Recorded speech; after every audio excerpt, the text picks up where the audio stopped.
तर आज आपण भाग 2 मध्ये बघतोय कुरकुरीत असे साबुदाण्याचे पॉपकॉर्न। हे पॉपकॉर्न बनवताना जराही तेलाचा वापर न करता वर्षभर तुम्ही आरामात हे साठवून ठेवू शकता। म्हणजे हे पॉपकॉर्नला अजिबात कसलाही वास येणार नाही।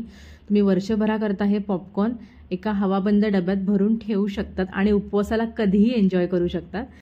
तर चला पटकन रेसिपीला सुरुवात करूया आणि त्याचबरोबर स्वरूपाच किचनला लाईक, शेअर आणि सबस्क्राइब करायला अजिबात विसरू नका, जेणेकरून तुम्हाला पुढच्या व्हिडिओचे नोटिफिकेशन मिळत राहतील। तर सर्वात पहिले आता इथे आपल्याला 1.5 कप एवढा साबुदाणा घ्यायचा आहे, हे बघा।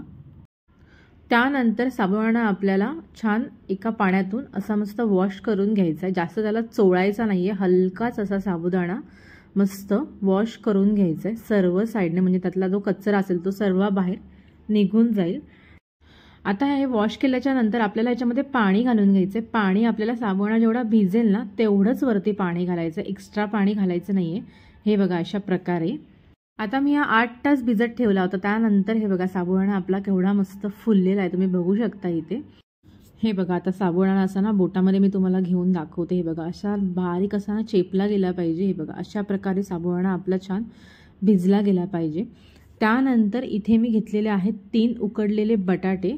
तर बटाटे पहिले आपण इथे सोलून घेऊयात। आता हे पॉपकॉर्न असे आहेत की याच्यामध्ये अजिबात तेल नाही वापरले आपण, त्यामुळे वर्षभर आरामात मस्त राहतात। याला काहीही खराब होत नाही किंवा याला वास येत नाही। तर तुम्ही असे पॉपकॉर्न उपवासाला मस्त बनवून ठेवू शकता आणि उपवास जेव्हा असेल तेव्हा खाऊ शकता।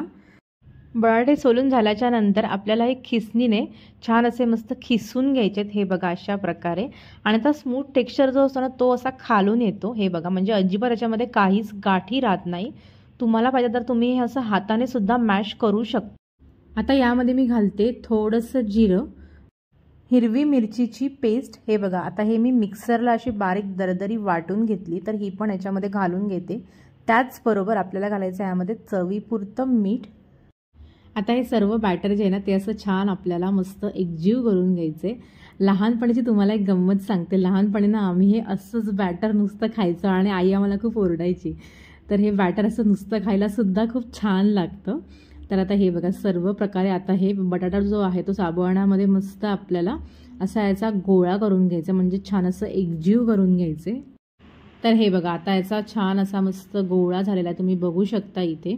आता आपल्याला ना हे बॅटर ना थोड्या थोड्या बॅचेसमध्ये असं हातामध्ये घ्यायचे। हे बघा अशा प्रकारे, आणि याचा लांब असा याचा गोळा करून घ्यायचा, म्हणजे हातामध्ये बसेल असा।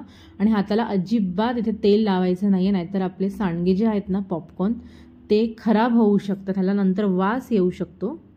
तर हे बघा आता ना इथे मी एक प्लास्टिक शीट घेतली। आता प्लास्टिक शीटवरती आपल्याला थोड्या थोड्या अंतरावरती हे असे पॉपकॉर्न टाकून घ्यायचे। पुढच्या 3 बोटांनी, पहिल्या 3 बोटांनी आपल्याला हे असं अलगद पुढे बॅटर आणायचे आणि हे अशा प्रकारे सोडायचे। तुम्ही बघू शकता इथे मी कसं सोडते।